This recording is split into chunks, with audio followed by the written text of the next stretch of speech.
हमारी स्टूडेंट आज अपन एक मैकेनिक्स की प्रॉब्लम के बारे में बात करेंगे। प्रॉब्लम में क्या दे रखा है, रिजिड सीसो ऑफ 20 kg। ये सीसो है, सीसो का मतलब क्या हुआ, ये वाला है ना, ये जो रोड है इसका मास क्या है 20 kg। इस बैलेंस्ड है विद टू बॉयज़, यहाँ पर ए और बी दो बॉयज़ है, उससे बैलेंस कर रखा है इसने। एंड विद वेट 2 kg, ये जो 2 kg है ना, इसका भी वेट है यहाँ पर जो कि हैंग कर रखा है इसने। Mass of A is 40 kg। अपन को ये मैन है ना, इसका मास दे रखा है 40 kg। ये अपन को गिवन है यहाँ पर के 40 kg इसका मास है मैन ए का। अपन को फाइंड करना है मास बी का। बी का मास क्या होगा जिससे कि पूरा सिस्टम क्या रहे, बैलेंस रहे। तो देखो इस क्वेश्चन को सॉल्व करने के दो मेथड है।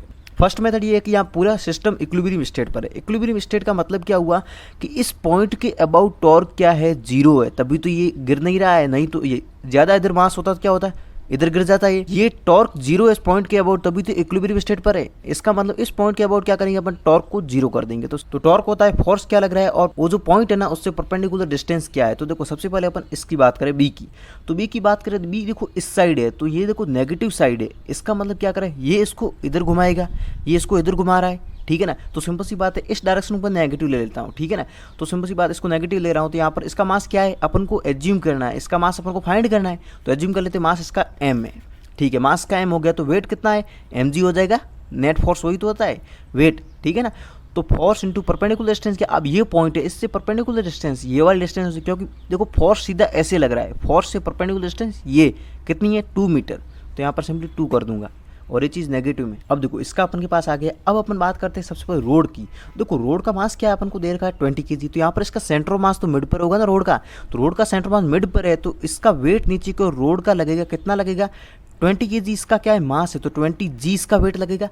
तो 20 g वेट लग रहा है, इससे परपेंडिकुलर डिस्टेंस क्या है 3 मीटर है। तो यहाँ पर मैं सिंपली इसको कर देता हूँ पॉजिटिव लेके 20 g मल्टीप्लाई कर दूंगा 3 यहाँ पर, ठीक है। अब अपन इसकी बात करते हैं, यहाँ पर 2 kg का ब्लॉक है, तो ये नीचे लटका हुआ है, तो इसका सिंपली अपना वेट हो जाएगा 2 g। इससे परपेंडिकुलर डिस्टेंस क्या है, यहाँ से 3 मीटर है ये वाली। तो यहाँ पर अपना सिंपली आ जाएगा 2 g मल्टीप्लाई 3। अब अपन बात करते हैं इस मैन की, बात करते हैं यहाँ 40 kg इसका मास है, इसका वेट नीचे का, और कितना आ जाएगा 40 g। इससे परपेंडिकुलर डिस्टेंस क्या है, ये वाली टोटल डिस्टेंस हो जाएगा 5 + 3, तो यहाँ पर 8 हो जाएगा। तो प्लस का आ जाएगा यहाँ पर 40 g मल्टीप्लाई 8। नेट टॉर्क यहाँ पर 0 हो जाएगा। अब मैंने इसको कैलकुलेट किया, यहाँ पर देखो जी कॉमन ले लिया, 0 में चला गया। ये यहाँ अपना माइनस का 2m था, ये देखो पूरा कैलकुलेट कर लिया। इस तरह से जैसे कैलकुलेट किया, मेरे पास मास आ गया 193 kg। इसका मास कितना आ गया अपन के पास 193 kg। ये अपना मेथड फर्स्ट हुआ। अब मैं आपको सेकंड मेथड बताता हूँ। यहाँ पर अपन बात करें तो होगा क्या एक्चुअली में, देखो सेंटर ऑफ मास, देखो सेंटर ऑफ मास, ये जो पीक पॉइंट है ना, यहाँ पर सेंटर ऑफ मास है, तभी तो ये पूरा सिस्टम इक्विलिब्रियम स्टेट पर है। यहाँ पर सेंटर ऑफ मास है, ये नीचे नहीं गिर रहा है। सेंटर ऑफ मास थोड़ा इधर डिस्प्लेस होती है, नीचे गिर जाएगा, पूरा सिस्टम इक्विलिब्रियम स्टेट पे नहीं रहेगा। इसका मतलब सेंटर ऑफ मास इसके पीक पर है। सेंटर ऑफ मास फाइंड करके इसकी डिस्टेंस इस पॉइंट से क्या कर देते हैं, 0 कर देते। तो centre of mass upon find करें इस पॉइंट के रेस्पेक्ट में। तो देखो सेंटर ऑफ मास का फॉर्मूला अपन को पता चल गया, ये फॉर्मूला सेंटर ऑफ मास का होता है।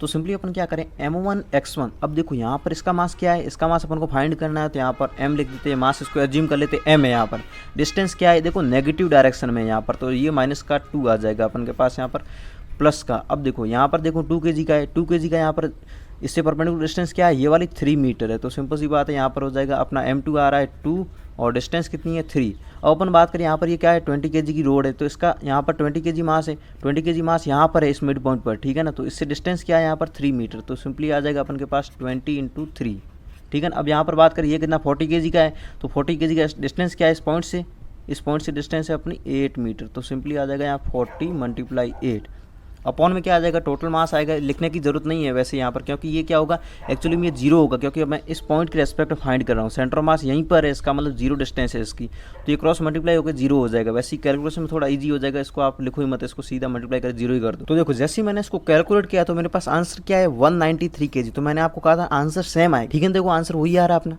तो अपन के पास दो मेथड मैंने आपको बताया। आई थिंक आपको ये क्वेश्चन समझ में आ गया होगा।